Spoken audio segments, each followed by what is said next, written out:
मंडल, ये बड़ा राष्ट्रमंडल के पास है, वो बिल्कुल यमुना जी के किनारे है। तो वहाँ माताएं बहनें यमुना स्नान कर रही थी और वो वृद्ध संत बैठे भजन कर रहे थे। तो उनकी दृष्टि किसी माता बहन के शरीर पे गई तो काम वेदना जागृत हो गई। अब वो सच्चे महात्मा उठे, आए, अपने सब शिष्यों को बुलाया और कहा आज हम प्राण त्याग देंगे। तो कहा क्यों महाराज जी, ऐसा क्या हो गया? बोले यमुना किनारे भजन कर रहे थे तो देखा एक माई को स्नान कर रही थी तो अंदर काम आ गया। कैसे आ गया ये? अब प्राण त्याग देंगे। तो शिष्य जन सब प्रवीण थे तो उन्होंने कहा महाराज जी वृंदावन की परिक्रमा एक बार कर लो, फिर जैसा निर्णय आपका हो। तो नाम कीर्तन के सहित वृंदावन की परिक्रमा हुई तो सब भाव खत्म हो गया। तो उनका कल भोजन कहाँ से हुआ था? तो बोले गोविंद देव, उस समय गोविंद देव जी हैं वृंदावन में विराजमान। अब इस समय शायद जयपुर में विराजमान, जयपुर में विराजमान। तो गोविंद देव जी का प्रसाद आया था हम सब लोगों ने, तो उनका गोविंद देव जी का प्रसाद, जाओ पता लगाओ कि गोविंद जी को किसने भोग लगाया। तो पता चला कलकत्ता की वैश्या ने। बोले इसीलिए हमारे अंदर काम भाव है।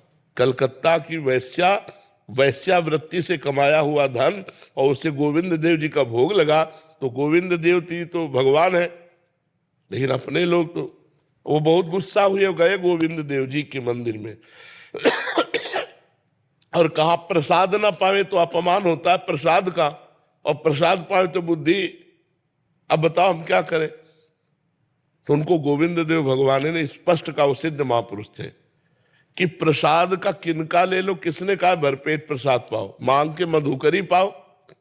प्रसाद किनका, थोड़ा किनका ले लिया और मधुकरी मांग करके खाओ। तो ये समझो कि जैसे उत्तम भोग ठाकुर जी को लगाते हैं, तो जो हमारे लिए उचित है वो तो हम प्रसाद ले, और जो हम नहीं पचा पाएंगे, हमें पता है कि इसके पाने से, अब जैसे ठाकुर जी को बादाम और सब डाल के हलवा बनाओ, भोग लगाओ, बहुत बढ़िया, लेकिन आप पूरा पा जाओ तो आप देखो, उसको पाके देखो कैसा लगता है। शरीर में ऊर्जा शक्ति बढ़ेगी, शरीर अन्य भोग वासनाओं की भी मांग करेगा। तो भोग लगाया, थोड़ा ले लिया, फिर गाय को पवा दिया। अपना जब निकले टहलने, कहीं बाहर निकले तो पात्र साथ रखा, जहां देखा गौ में है वहां उनको पवा दिया। ऐसा कर लिया।